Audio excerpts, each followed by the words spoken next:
Alright guys, welcome back to the channel. We have more gaming and PlayStation news, rumours and leaks to go over. If you enjoyed today's video, please show your support by hitting that like button.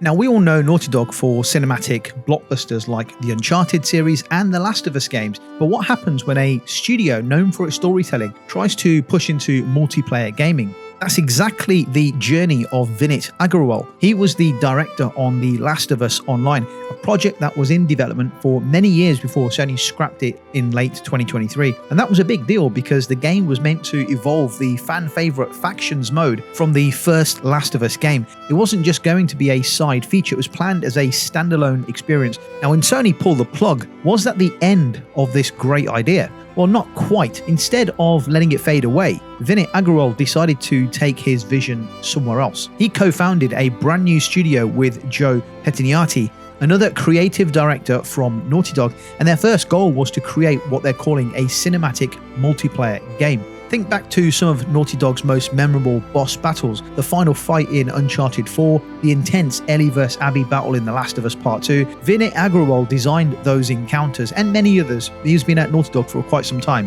and he's built them in a way that made you feel like you weren't fighting a predictable AI. Instead, you felt like you were fighting or clashing with another real player. So when you apply that same philosophy to an entire multiplayer experience, that's the experiment this new studio is chasing. The project has only been in development for a few months and it's still early, in fact too early to be shown to the public, but Aggarwal has described it as a triple indie game. Not quite AAA, but at the same time not exactly small scale, but something in between. And the fact that he's already been playtesting it weekly with friends, doesn't that suggest progress is happening faster than most of us might have expected? So in many ways, even though The Last of Us Online was cancelled, its spirit is actually living on in a different form. I see this as another massive mistake here from Sony. The fact that Naughty Dog practically had the game made and were ready to go with it before Naughty Dog changed their minds. Because they didn't want to make a live service game and support it for the best part of a decade, Sony should have stepped in and released the game as a multiplayer game. They should have taken that decision away from Naughty Dog, but have a different studio support it. Maybe release it as a multiplayer game, like Factions, not a live service game. Just release it and let the players who enjoyed The Last of Us games go ahead and enjoy this multiplayer version of The Last of Us. Sony could have invested in a small development team to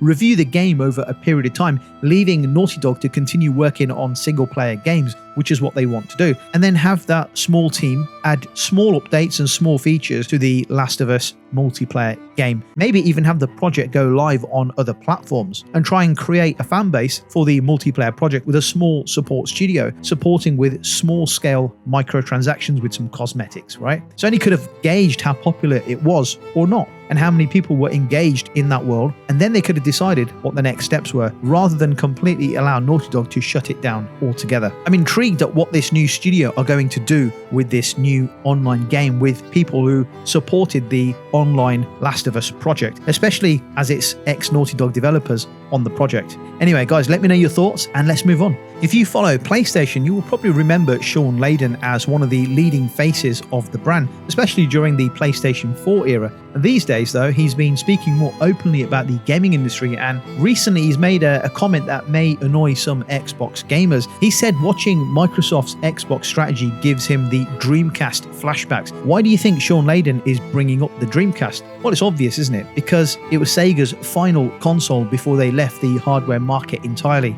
I mean, the Dreamcast for its time was actually pretty good. I think it was ahead of its time. I remember playing with it quite often, but it never really caught on. But it couldn't compete with PlayStation 2, which was a juggernaut back then. So Sega made a decision. Why keep fighting a losing battle in hardware when they could thrive as a software company? And is that where Microsoft might be heading? Layden seems to think so. In his view, Xbox hardware hasn't been persuasive enough to close the gap with its competitors. And if that continues, could Microsoft eventually pivot fully into software and services just like Sega did 2 decades ago? It's a bold thought, and it ties into something else he's cautious about, which is subscription services. Layden openly admits he's not a fan. He even called them a danger for the gaming industry, because while subscriptions like Game Pass give players incredible value, do they really give developers developers the long-term financial support they need when game budgets are soaring higher every single generation. And speaking of money, Layden also shared another controversial opinion. He argued that video game prices should have increased gradually with every console generation. Would that have helped developers manage rising costs more steadily instead of shocking players all at once with sudden jumps in prices? Personally, I'm not of the opinion that increasing prices gradually over time with each console generation would have actually broken gamers into paying higher prices. There is a cutoff point, and when games go above that cutoff point, people will just stop buying games and they'll wait. They will wait for the price to hit their preferred level before they purchase those games. Of course, you are always going to get gamers who go out of their way and buy games day one. That will always happen. People are going to go out and they will always buy whatever tech, whatever games, whatever software comes out because it's just in their nature to do it. The vast majority of people will just wait until the games hit an accepted value that they have in their minds, that what they're prepared to pay. They'll wait. So studios and publishers can set whatever prices they want, but they need to be careful. If they set the price too high, they will be left with egg on their face and an embarrassing situation. Just like the boss of Borderlands, Randy Pitchford, I think that was his name, and the Xbox guys who decided all their games were going to be $80 before seeing poor pre-order numbers and gamer backlash, now having to revert back to $70 games. What do you think of Shawn Layden's comments about essentially saying Xbox gives him the Dreamcast vibes, essentially saying Xbox is on the verge of exiting the console space? They have compelling software and they have a great library of games. Maybe they should just focus on that.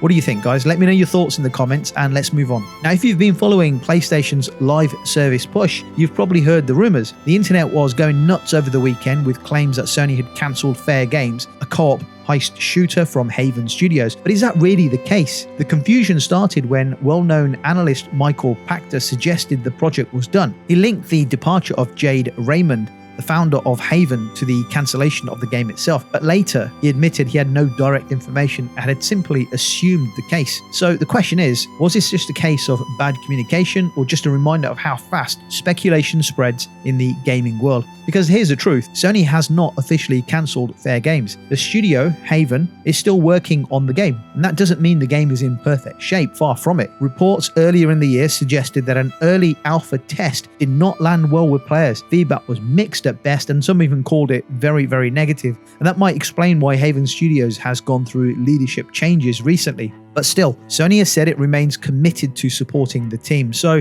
where does that leave us with Fairgames? We know Fairgames is still in development, we know it hasn't been scrapped, but we also know that the live service games are very high risk. If player response doesn't improve, especially during the early stages of testing, could this project eventually end up on the chopping block? And more importantly, if PlayStation is pushing so hard into live service, can they afford too many of these games to stumble? They've had too many live service games fail recently, and I really don't think they can afford to have this one fail too. So I don't see them closing this down or shutting it down. I think they'll just delay it, just like they've done with Marathon. Delay it, get it right, and then they'll release it. Let me know your thoughts, guys. Let's move on. Hangar 13 recently released Mafia: The Old Country, and in just its first 4 days, it sold 800,000 copies worldwide. Almost half of those sales came from the PlayStation 5 version alone, while Steam accounted for around a third of the sales. But here's the more interesting part. Players have been averaging almost 9 hours of playtime so far in the early 4 days that were tested. That's not bad for the first week of a small game.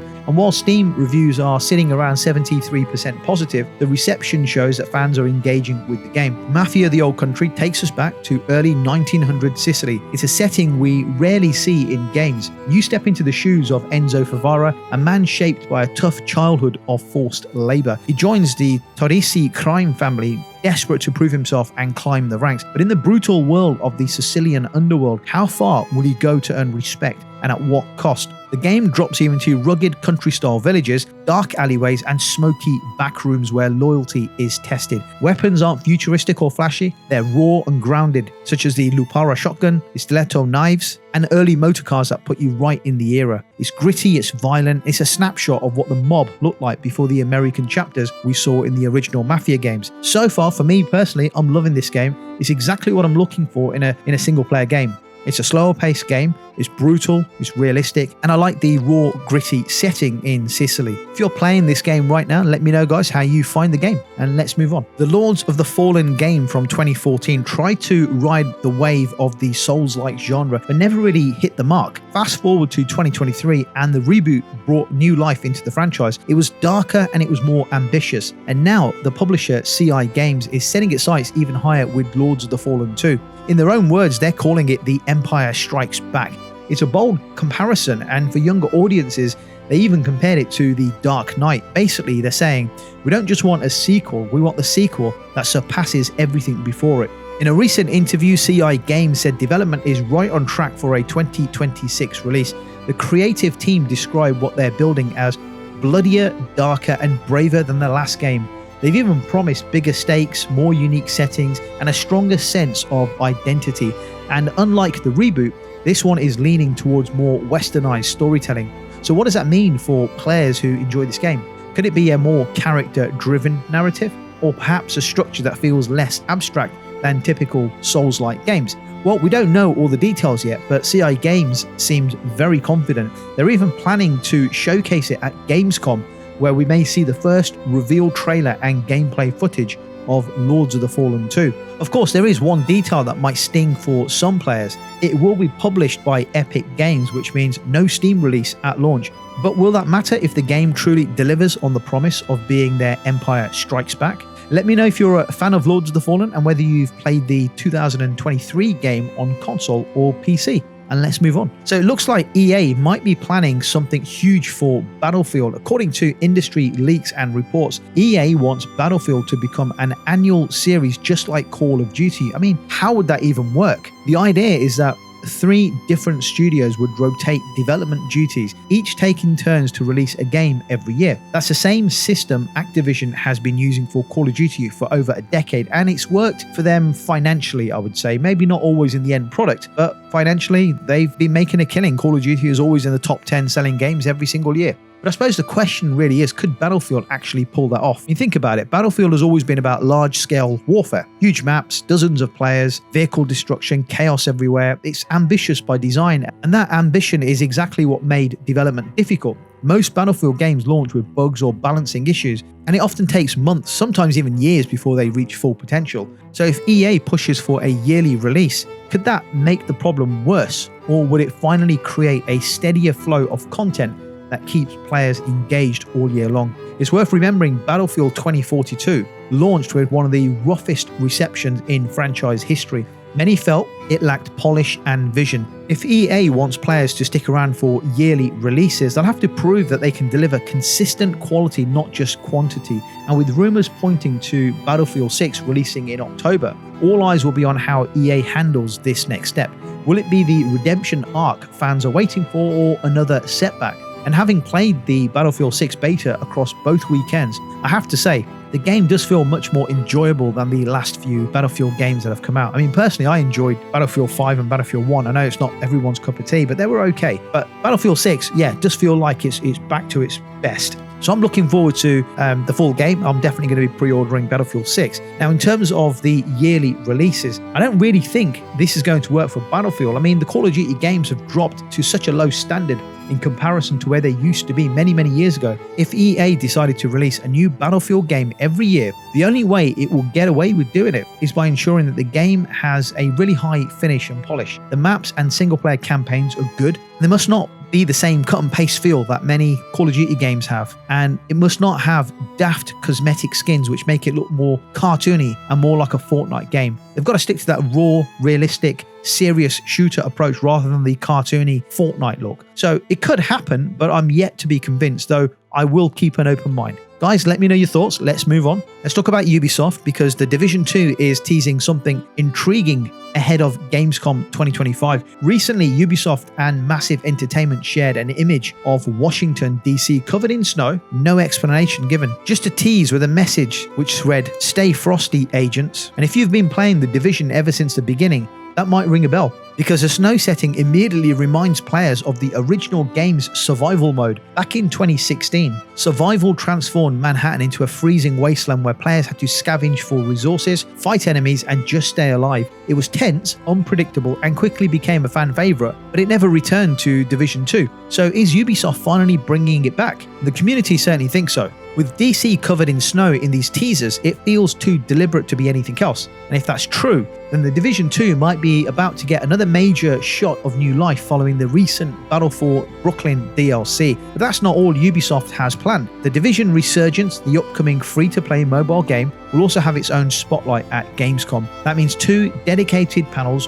one for the Division 2 and one for Resurgence. So if Survival really is coming back to the Division 2, will it be enough to re-energize the player base? It's a lot of speculation right now, but one thing is for sure, Ubisoft is not done with the Division, not by a long shot. Let's move on and talk about Call of Duty. The next entry in the series, Black Ops 7, is already making headlines, and not just for its campaign, because this year's single-player story might be unlike anything we've seen before in the franchise. Reports suggest that the campaign will be fully playable in co-op, not just a side mission, but built from the ground up for 2 players. And more interestingly, the final mission could play out like a 32-player extraction shooter.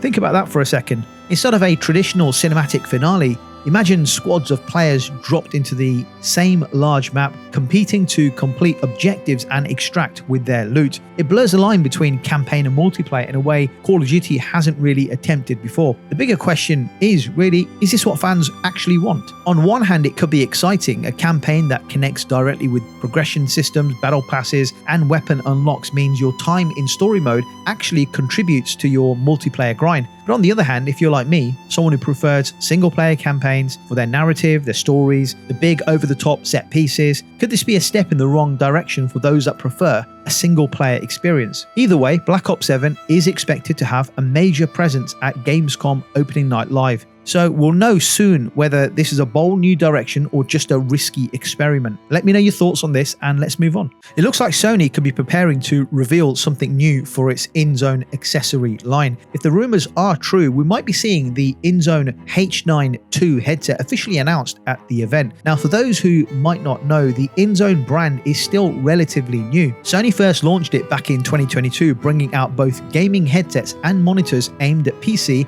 and PlayStation players. They even showed them off during EVO that same year. Since then, we've seen updates to the monitors, including new OLED models, but the headsets haven't seen a proper refresh until now. So what's the difference this time around? Well, according to a reliable leaker named Bill Kun, the new H9 II headset could feature a detachable microphone, support for the latest Bluetooth standards, and even be lighter than the original. It doesn't sound too bad, right? But then comes the bigger question. How much is it going to cost? If the leaks are accurate, the H9 II will cost around €349, with pre-orders expected to go live right after the announcement. So it's not exactly cheap, right? So it makes you wonder, will the improvements be worth the jump in price for players who already own a decent headset? And here's another thing to keep in mind. While Bill Kun has a very strong track record when it comes to leaks, none of this has actually been confirmed officially by Sony. So is this the real deal? Are we going to see a reveal of the H9 II? Or is it just a case of hype ahead of a big gaming showcase? Well, we're going to know soon enough because Gamescom opening night live is tomorrow, so we'll find out. So what are your thoughts on the new Inzone H9 headset?